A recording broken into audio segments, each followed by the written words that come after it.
दोस्तों ये है इन्वर्टर जिसमें रिले प्रॉब्लम आया है। जैसे रिले आने से बैटरी चार्ज नहीं होती और ये इस इन्वर्टर में जितना मेंस ऑन ऑन नहीं होता। जैसे मेंस लगाते और ट्रिप हो जाता है, जैसे ओवरलोड या फिर ट्रिप होने के बाद आउटपुट बंद हो जाता है। इसका मतलब है रिले शॉर्ट हो गया है।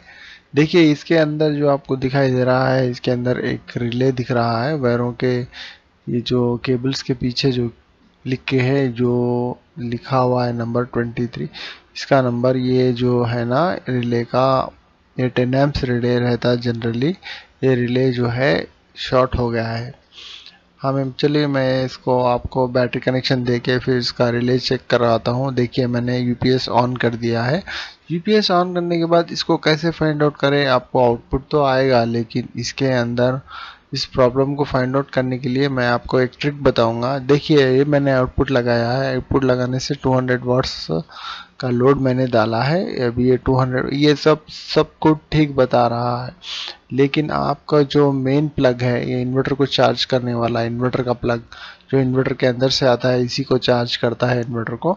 देखिए अभी इसको टर्मिनल को ध्यान से छीना नहीं, बहुत too high volt 230 volt current रहता, ये डायरेक्ट हो जाता है, यानी इनपुट में भी आपको सप्लाई आएगा। देखिए मैं इनपुट को बताने के लिए मैं एज इट इज चेक कर रहा हूँ। देखिए मैंने टच करा है, यहाँ भी आउटपुट वोल्टेज आ रहा है, यानी इनपुट में आउटपुट दो मिल गया है। इसके वजह से रिले स्टक हो जाने से, रिले शॉर्ट हो जाने से आउटपुट में भी इनपुट में भी सप्लाई रिवर्स आ रहा है। इसका मतलब है आपको बैटरी चार्ज नहीं करता, मेंस ऑन नहीं होता। मैं बैटरी का कनेक्शन निकाल दिया हूँ। अभी मैं आपको बताऊंगा इसके अंदर ये इसको सारे प्रोसेस को कैसे रिले चेंज करें। मैं आपको इस इन्वर्टर को फिर से दोबारा से ठीक करने आपको समझाऊंगा। ये देखिए इसमें सारे नट बोल्ट्स है, जितने भी ट्रांसफार्मर्स के केबल्स है। ये न्यूट्रल वायर जो मैं खोल रहा हूँ, इस न्यूट्रल वायर को मैं रिमूव करूंगा। ये ट्रांसफार्मर जितना ट्रांसफार्मर का है जो नट बोल्ट है, इसको भी बोल्ट्स को निकाल दूंगा। सारे नट बोल्ट्स निकालने के बाद ये मदरबोर्ड फर्स्ट हम जितने भी बड़े का नहीं, बड़े बड़े वाले नट्स है इसको रिमूव कर दीजिए। रिमूव करने के बाद हम लोग फौरी से इस मदरबोर्ड के जितने भी केबल्स है उसको डिस्कनेक्ट करेंगे। देखिए इसको एक लॉक रहता है, कटिंग प्लेट से दबाना है तो ठीक से तरीके से निकलता है। कटिंग प्लेट से प्लास से इसको दबाइए और निकालिए। जिस लॉक जो है उसके अंदर रहता है, हमारा हाथ नहीं पहुंचता। अब यूज सिंपल से इस लॉक, देखिए ये लॉक जो है इसको कटिंग प्लेयर के ज़रिए से हम लोग इजी आसानी से निकाल सकते हैं। दबा के ऐसा दम प्रेस करके ऊपर से खींच देना चाहिए और निकल जाएगा।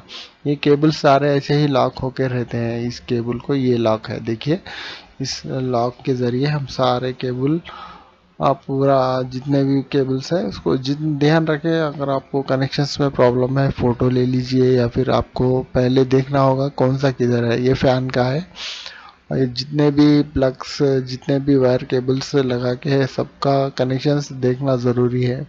मुझे तो ये याद है इसलिए मैं जल्दी जल्दी निकाल रहा हूँ। ये देखिए ये एसी कनेक्शन है, ये न्यूट्रल है एसी का। ये यहाँ पे एसी कनेक्शन रहता, इसको भी एक लॉक रहता, बिना वो लॉक दबाए वो वापस बाहर नहीं आता।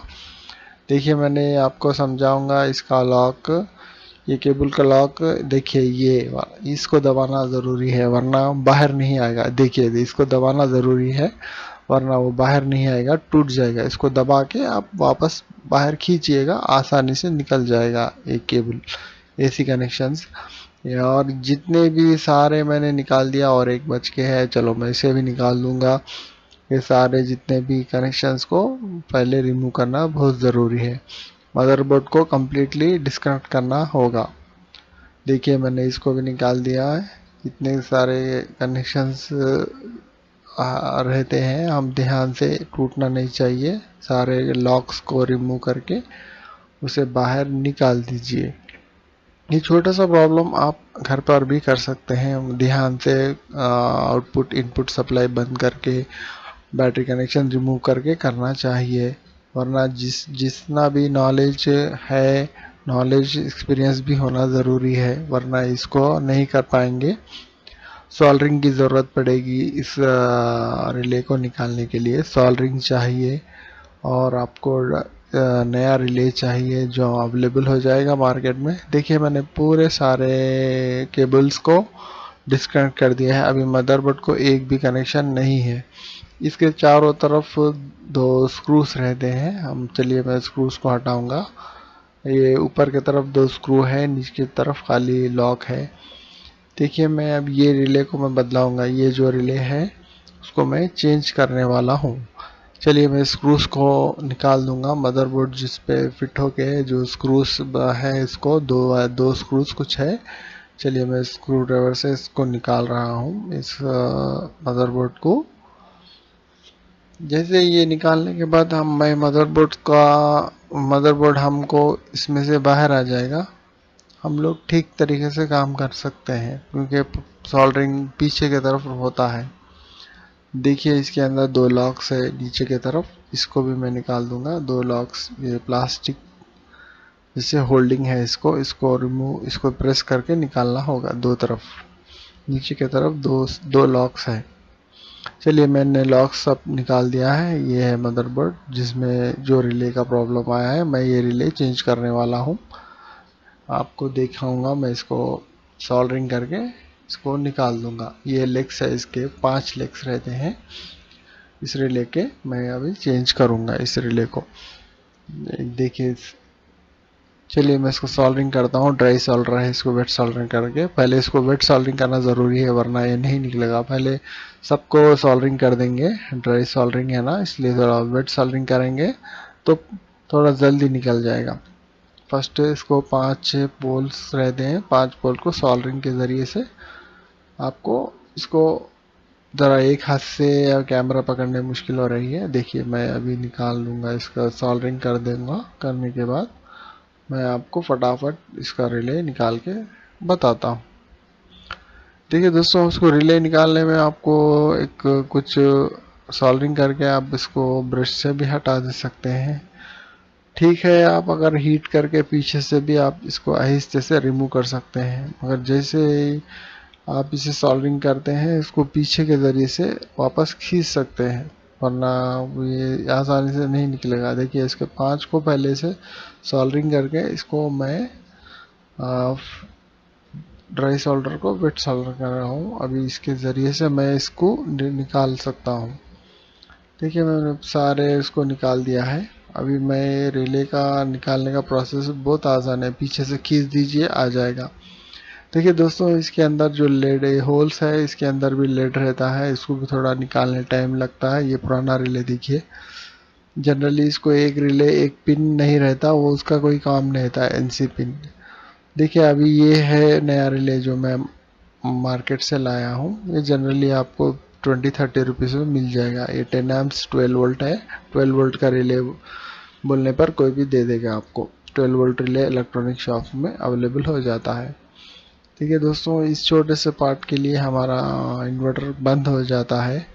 देखिए कितनी आसानी से हम लोग इस छोटे से पार्ट के लिए अगर रिप्लेस कर दिए तो फिर 100% वर्किंग में आ जाएगा। देखिए मैं 5 लेग्स को सही से बिठाकर सही होल्स में आए नहीं आए चेक करना ज़रूरी है, वरना बेंड हो जाएंगे तो यहाँ बाहर नहीं निकल पाएंगे, वरना इन्वर्टर काम नहीं कर। देखिए मैंने सबको टच करके देखा है, सारे पोल्स बाहर आ गए हैं। अभी मैं सोल्डरिंग कर दिया हूँ। देखिए मैंने लगा दिया है रिले, ये नया रिले है। 100% इसको सोल्डरिंग कर दिया हूँ। देखिए अब दोस्तों, इस रिले को फिट आने से आपका मदरबोर्ड एकदम ठीक हो गया है। अब चलिए मैं न्यूट्रल माइनस को पहले कनेक्ट करना चाहिए। मदरबोर्ड अंदर बिठाने से पहले माइनस वायर को लगा के फिर उसमें बिठाना चाहिए। पहले एक दो बार आप एक एक दो बार थ्रेड्स चढ़ा दीजिए, वरना दिक्कत होगी मदरबोर्ड को स्क्रू में लगाने। पहले वायर लगा लें, उसके बाद इसको सही से बैठा लें, ख़त्म। अभी इसको सही से बिठाने के बाद इसको लॉक कर दीजिए। इसके अंदर यहाँ पे एक लॉक है, इधर एक लॉक है, बस ये बैठ गया है। लॉक करने के बाद दोबारा आप इसको कनेक्शन दे सकते हैं। देखिए ये स्क्रूस है दो तरफ, ये दो स्क्रूस को लगाना, फिर वापस लगाने से क्या होगा, ये देखिए मैंने पूरे फिट कर दिया है। जिधर जिधर जिधर कितने भी निकाले हैं सबको वापस लगा दिया है। चलिए मैं बैटरी कनेक्शन दे रहा हूँ। अभी मैं आपको बताऊंगा आउटपुट आ रहा है कि नहीं। देखिए आउटपुट मैंने लगा दिया है, आउटपुट आ रहा है। ये आउटपुट निकाल के फिर मैं आपको प्लग को टच करूंगा। जो इनपुट प्लग है उसमें रिवर्स सप्लाई आ रहा है नहीं, टच करके बताऊंगा। आप छीयो मत, मतलब अभी तो नहीं आएगा, रिले प्रॉब्लम सॉल्व है। देखिए मैंने अभी देखो मैं टच कर रहा हूँ, कोई सप्लाई नहीं आ रहा है, मतलब इनपुट में सप्लाई नहीं आ रहा है। अभी ओके हो गया है इन्वर्टर। अभी मैं आपको इनलेट वॉल में लगा के बताऊंगा। देखिए सप्लाई नहीं आ रहा है, यानी इन्वर्टर ओके हो गया है।